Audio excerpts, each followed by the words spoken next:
हे हे हे हे हे hello.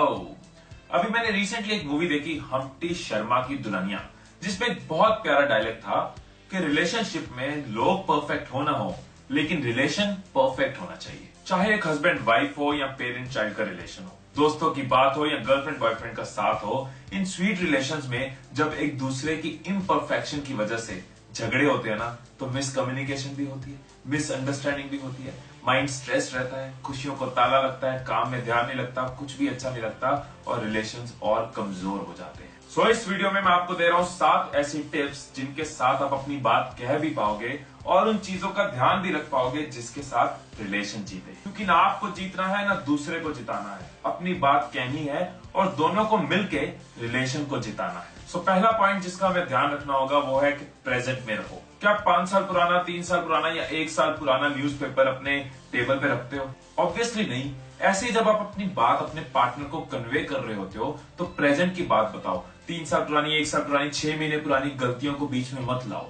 अगर आप present की बात छोड़ के पास्ट पे जाओगे, दूसरा आपके पास्ट पे जाएगा और एक्चुअल बात कभी डिस्कस नहीं हो पाएगी। सो जैसे पुराने न्यूज़पेपर्स और पुरानी मैगजीन्स का आज आपके डाइनिंग टेबल पे कोई रोल नहीं है, वैसे पुराने इश्यूज का, भूली बातों का आज की कन्वर्सेशन में कोई रोल नहीं है। भूली बातों को लाओगे तो सिर्फ हर्ट होगा और बात और बिगड़ेगी। दूसरा पॉइंट है जजमेंट अवॉइड करो। हमें ना जज की कुर्सी पे बैठने का बहुत शौक होता है, लेकिन ये बात याद रखना कि अगर लड़ाई को अवॉइड करना है, अगर झगड़े को अवॉइड करना है, अगर स्ट्रेस को अवॉइड करना है, तो आपको जज नहीं बनना, आपको न्यूज रिपोर्टर बनना है। होता क्या है कि बहुत बार हम अपनी बात कहते कहते जजमेंट दे देते हैं। अगर एक काम ठीक से नहीं हुआ, हम सीधा दूसरे की पर्सनालिटी पे, दूसरे की नेचर पे जजमेंट दे देते हैं। उस काम को डिस्कस करने की जगह हम बोल देते हैं यू आर यूजलेस, तुम्हारे बस की नहीं है, तुम हो ही निकम्मे। और ये जजमेंट्स हर्ट करती है। तो आपको जज नहीं बनना, आपको रिपोर्टर बनना है। अपनी बात को रिपोर्ट करना है कि ये काम ऐसे किया है, इसकी जगह ये बेटर तरीका था।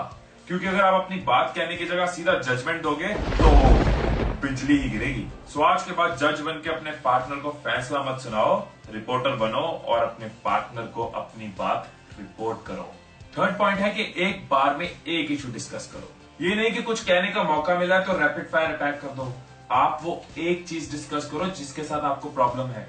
सो अगर आप अपनी एक बात कहते कहते 5 इश्यूज और ले आओगे तो आपका एक इशू भी सॉल्व नहीं हो पाएगा। सो आगे से एक बार में एक ही इशू माइंड में रखो और एक ही इशू कन्वर्सेशन में रखो। फोर्थ पॉइंट है कुछ वर्ड्स हमें अवॉइड करने होंगे। कुछ वर्ड्स है जैसे कि हमेशा, कभी नहीं, इससे बात बिगड़ती है। तुम हमेशा अपनी गलती नहीं मानते, तुम कभी नहीं सुधर सकते, तुम कभी भी मेरी हेल्प नहीं करते, हमेशा, कभी नहीं, ये कुछ ऐसे वर्ड्स हैं जो हम गुस्से में कह तो जाते हैं लेकिन सच नहीं होते। पर इस वजह से हम दूसरे बंदे को हर्ट भी कर देते हैं और फिर पुरानी बातों की सुनामी भी आ जाती है।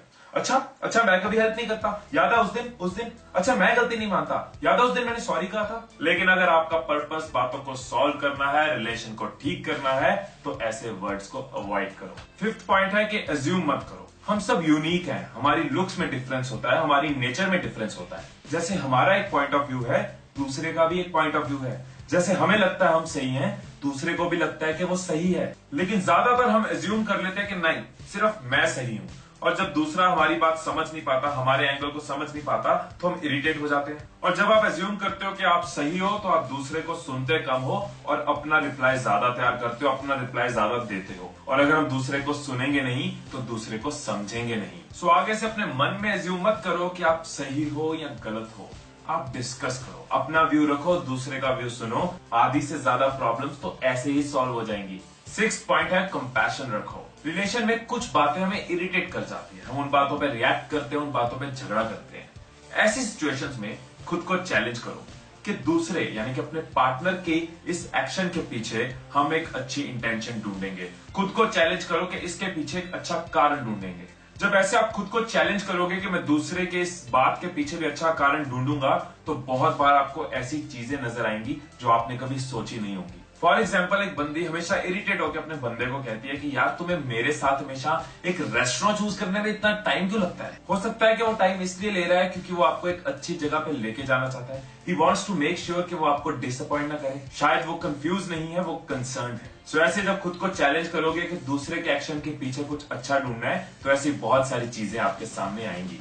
ऐसे कुछ हस्बैंड्स अपनी वाइफ की रिपीटेड कॉल से इरिटेट हो जाते हैं, लेकिन उनको भी पता है कि अगर एक दिन लंच के बाद कॉल नहीं आएगी ना, जानू आपने खाना खा लिया, तो वो दिन कहीं ना कहीं अधूरा रह जाएगा। लास्ट पॉइंट में मैं आप लोगों को ये रिक्वेस्ट करनी चाहूंगा कि जब भी कोई इश्यू सॉल्व हो, जब भी कोई डिस्कशन हो, जब भी कोई मिसअंडरस्टैंडिंग क्लियर हो, उसके बाद आप खुद इनिशिएट करो कि आगे से इसको अवॉइड करने के लिए आप क्या एक्शंस लोगे, और दूसरे को भी रिक्वेस्ट करो कि आप कोई एक्शंस लेने होंगे ताकि हम आगे से इन चीजों पे ना झगड़ें। फॉर एग्जाम्पल यार, आगे से ये मिसअंडरस्टैंडिंग ना हो, इसलिए आगे से जब भी मैं लेट हो जाऊंगा मैं एक मैसेज करके या कॉल करके इन्फॉर्म जरूर कर दूंगा। और अगर बाय चांस मैं ना कर पाऊं तो प्लीज टॉन्ट मारने से पहले एक बार रीजन पूछ लेना।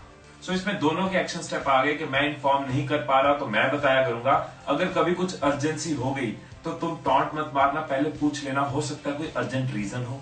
सो ये थे वो 7 पॉइंट्स जिनके साथ हम अपनी एक लौती प्यारी सी जिंदगी में झगड़े के मोमेंट्स कम कर सकते हैं और उन मोमेंट्स को खुशियों के साथ भर सकते हैं।